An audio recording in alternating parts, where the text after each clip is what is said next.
She would, she'd light up the room just by being in it.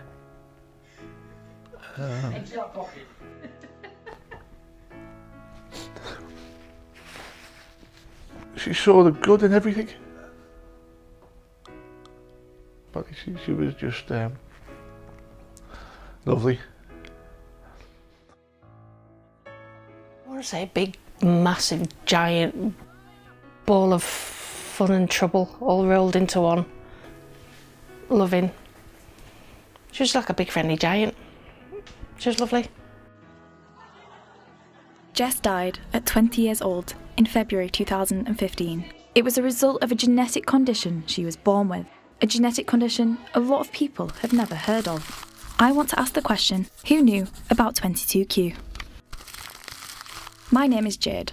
I had the privilege of knowing Jess. She opened my eyes to a life living with 22q deletion syndrome, something I had never heard about before. It was weird finding out because we'd never heard of it. She started going to nursery, and you could see that she was different. She was in nursery at Kibbucks North, and she was an elderly lady, and she just said, why didn't you just put her in a home and forget about her? I think the difficult part is when kids are young and they're disabled, they're seen as cute. I don't know when the age is, when you get to a point where people start mocking them and laughing them. Now I want to gain an insight into the lives of those living with the same condition.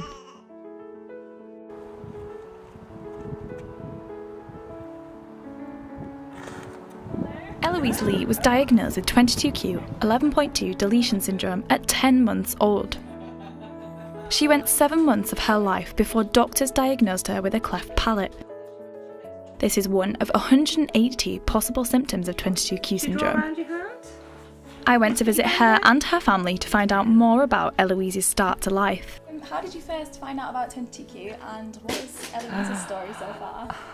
Well, we didn't know when I was pregnant that there were any issues. When Eloise was first born, we didn't know about 22q. So we started to notice a couple of things. Eloise is a very, very serious baby. And she also started to get behind on her milestones. So she wouldn't sit up for quite a while. She wouldn't crawl for quite a while. When she was about 7 months old, we were playing on the floor one day and I noticed that she was missing her uvula, which hangs down at the back of your throat. So we took her to the GP. The GP said, yeah, she doesn't have a uvula. And then when Eloise was tested for the 22q, it came back and confirmed Eloise had 22q.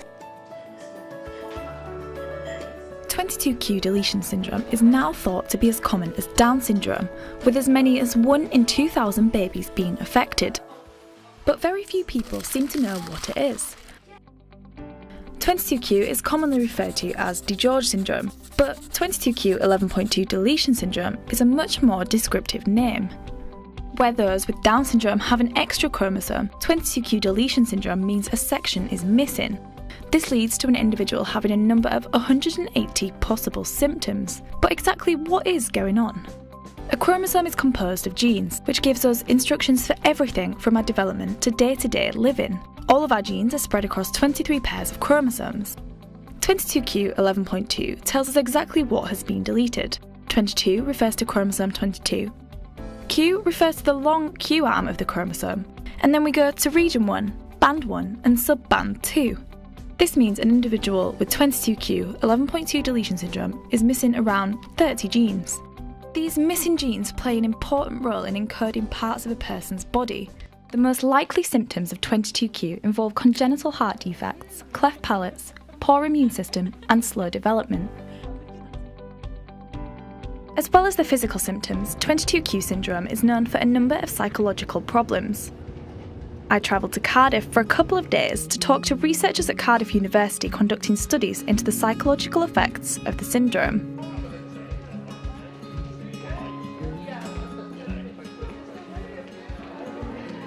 So the ECHO study is a research study looking at the experiences of individuals with 22q deletion syndrome and their families.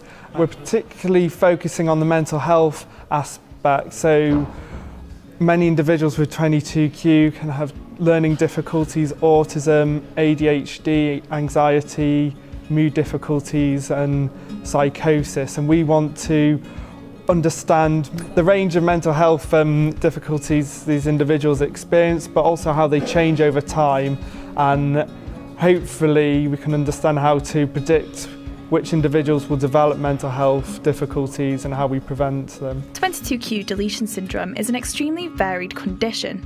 It has a wide range of symptoms and can vary in severity. Those with less obvious or severe symptoms may not even know they have it. We don't know everyone in the population who has it. There's probably many individuals who have the syndrome but never get tested for it, and it's only perhaps when they have a child who's more affected they realise they have the syndrome themselves. This is exactly what happened to Sarah Ryan. 22q 11.2 deletion syndrome can be a random genetic mutation, but there is also a 50% chance of the condition being passed on to a child if the parent has it. Sarah was close to her 50th birthday when she found out her daughter Leah has 22q syndrome. Once Leah had been diagnosed, the rest of the family were tested.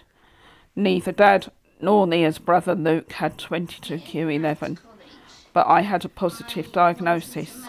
I was close to my 50th birthday. Initially I was surprised by the actual number of symptoms. There's 188 of them, right? And you can have any combination of them apparently. Generally I actually refer to it as like a cocktail, right? You can have 5 of them, and if you've got 5 of them you've probably got DI George or 22q11. When I'd done some more research and actually realised it was a genetic problem, then genetic problems can't be treated with medicine, right? And I wondered whether GPs could ever cope with the problem. Sarah has struggled with a number of health problems and social difficulties her entire life. She felt most comfortable reading her story to me. I have always had difficulty in coping with social situations. I had neck issues and problems trying to walk distances. Recently I have been diagnosed with fused vertebrae and scoliosis.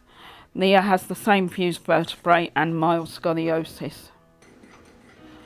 At first I was relieved that something made sense. Later I reflected on all the things that I had thought was wrong with me, and I had something to blame.